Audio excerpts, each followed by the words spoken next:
The Couple Next Door, written by Peg Lynch and starring Peg Lynch and Ethel Bunce.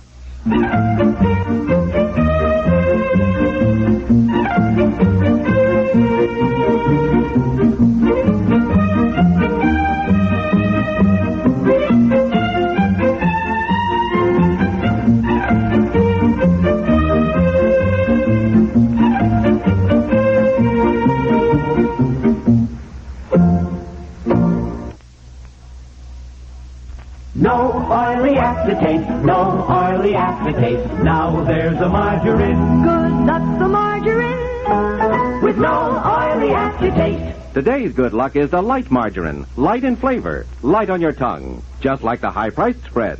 Lever Brothers has world rights to the process that makes good luck different from other margarines. It's light. Guaranteed to leave no oily aftertaste or your money back. No oily aftertaste. Good luck, good luck, good luck. Well,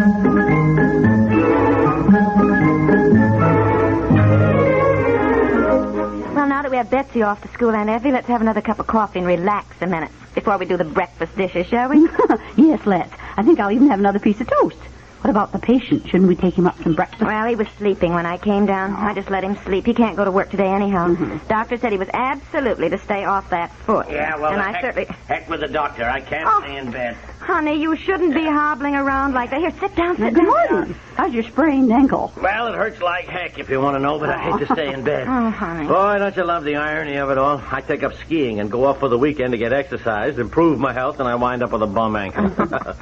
Oh, golly, any coffee? Yeah, sure, just a minute. Well, maybe if you drove me down to the office that I could just, take a look. You are not going to work now. Look, if I just sit at my desk, I won't get up and move around. Absolutely not. You heard the doctor last night. Look, I have got so much work at the office. I was off yesterday, things that have to be taken care of nobody else can do. Oh, now stop worrying. The office can get along without you for a day Look, or so. I've got letters that should be answered. Dear Aunt Effie is right. The world won't come to an end if they aren't answered today. Nobody is indispensable, you know.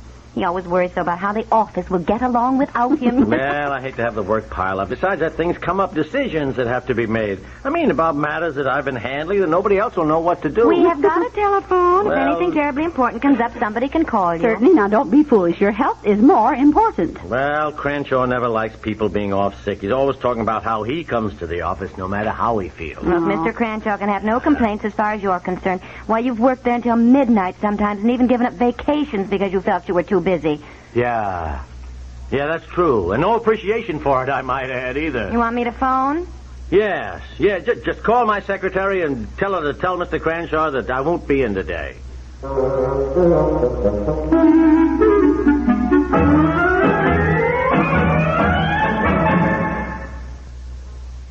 Every morning, the World News Roundup on CBS Radio brings the world to your breakfast table. Every weekday evening, CBS News on CBS Radio brings you perspective on the most important developments of the day. With typical CBS News accuracy and speed, both of these features keep you in complete touch with the times. But more than that, they make the history of each new day an exciting adventure. Our World News Roundup takes you overseas to the news capitals of the world. It brings you first-hand reports on the big stories and offers eyewitness observations on the personalities and places in the news. CBS newsmen make following the news exciting in a different way. Their personal acquaintance with many world leaders and their ability to grasp and convey the meaning of the news makes every report a shortcut to understanding. Hear CBS News on CBS Radio and our World News Roundup regularly. Day after day, they come your way on most of these same stations.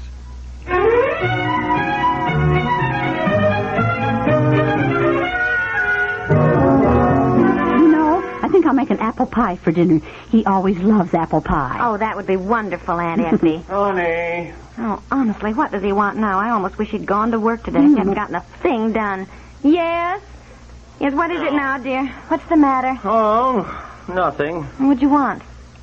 Nothing. I just wondered what you were doing. I was trying to finish some ironing. I can't spend a whole day playing Scrabble and checkers, you know. Oh, gosh, I hate to stay home like this. I feel guilty that I didn't go to work. Wonder how they're making out without me. Oh. It's kind of funny nobody's called me all day. Well, they don't want to bother you, dear. Maybe I ought to call down there and see what's going on. Oh, huh?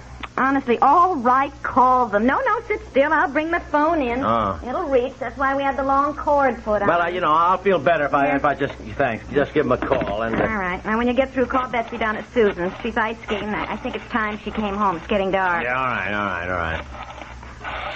Now, let's see. I I better... just fixed a pot of tea. Thought maybe we could have a cup before I started making the pie. Oh, wonderful. Hello. Hello, Myrtle. Let me talk to Miss Winters, will you? What? Mr. Piper. Piper! Yes. Aunt Effie made us all a cup of tea, dear. What's the matter? I've been away from the office 2 days, and the switchboard operator didn't even remember me. Oh, don't be silly. Probably a bad connection. Didn't remember. Hello, Miss Winters, do you... Yes. Yeah, I'm still laid up, but look, how's everything going down there? Oh, dear, bringing any sugar, Aunt Effie? No, I'll get it, dear. Charlie Bemis. Yes. Oh, well, fine. Yeah, sure, I'll look everything over. Okay, Miss Winters. I Goodbye. brought in some of those cookies, too. Oh, fine, Aunt Effie. What was that about Charlie Bemis, there? Charlie's on his way out here. Miss Winters said he should be here by now, bringing me some stuff from the office to look over. Charlie Bemis?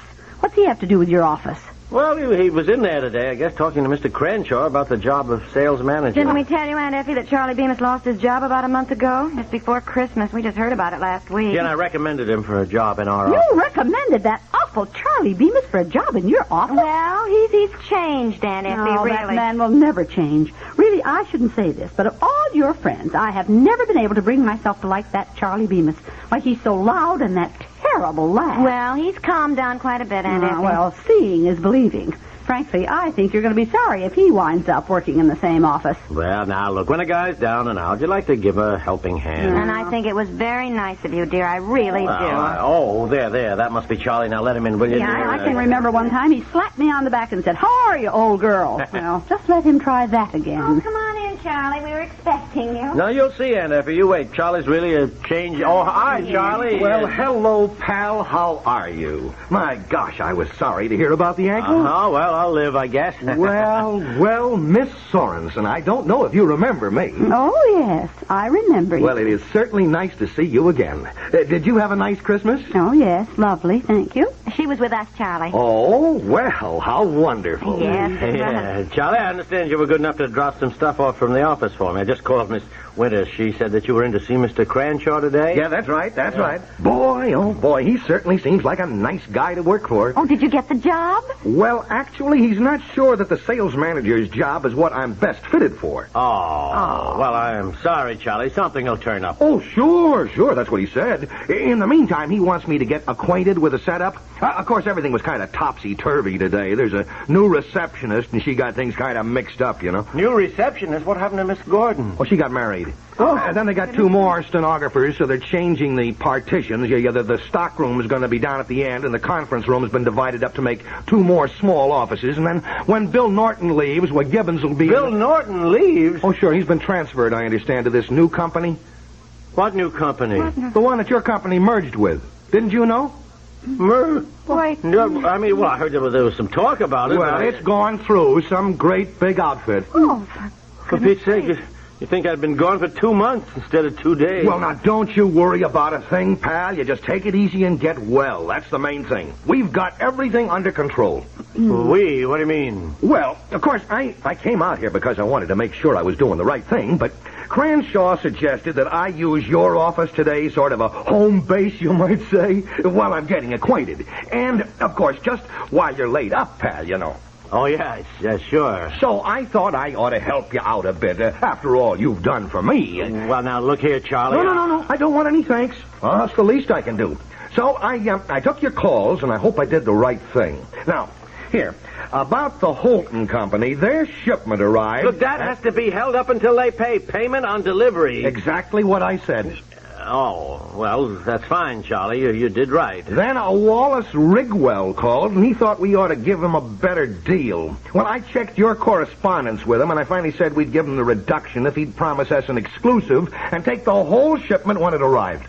Oh, well, he won't do that, Charlie. I've been after him for months. I called him back, laid it right on the line. Yeah. It was that or else, I said, and by gosh, he came through. He agreed? Ah, you're darn right. Oh, you have to be tough with a guy like that. I knew he was bluffing. Oh, my gosh, here I am talking business in front of two pretty girls. Can't be very interesting for you. Well, on the contrary, Charlie, it's very interesting, but I think I better start dinner. And, Effie, aren't you making an apple pie? Oh, yes. Don't get up. It's been a pleasure to see you again, Miss Sorensen. Yes, well, thank you. Excuse me. Here's us, Charlie. Well, how am I doing, pal, huh? Boy, I don't want to let you down, you know. You're the one who recommended me, and I gotta live up to it. Yes, well... Now, here's another very important thing that came up that I think you should know about, pal.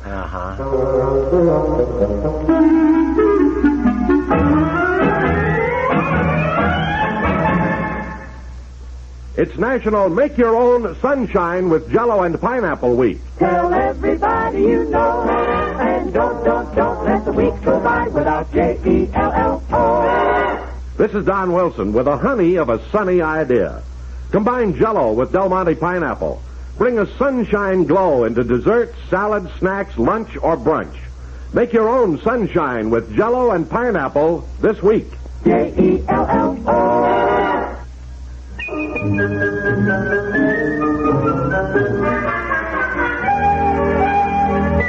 might just as well calm down. I called the doctor. He said, by no means could you go to work. He said, stay off that foot for at least a week, dear. A week? I won't have a job in a week. Charlie'll have it. Well, it's certainly true. Nobody is indispensable. I have been slaving at that job for 10 years. 10 years. Charlie walks in, and in one day, just takes over.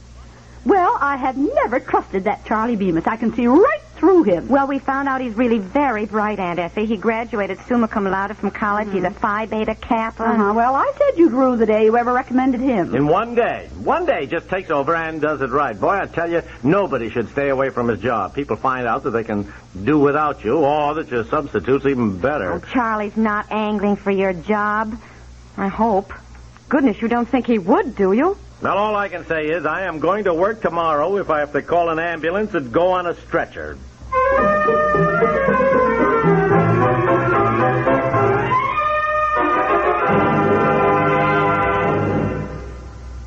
When you have a cold, don't add to your troubles. It's a fact that irregularity can add to the misery of a cold. So if you have a cold and need a laxative, get X-Lax. Let it help you toward your normal regularity gently overnight. Taken at bedtime, X-Lax will not disturb your sleep. Next morning, you're well on your way toward your normal regularity. So when you feel a cold coming on, you need a laxative. Remember, X-Lax helps you toward your normal regularity, gently, overnight.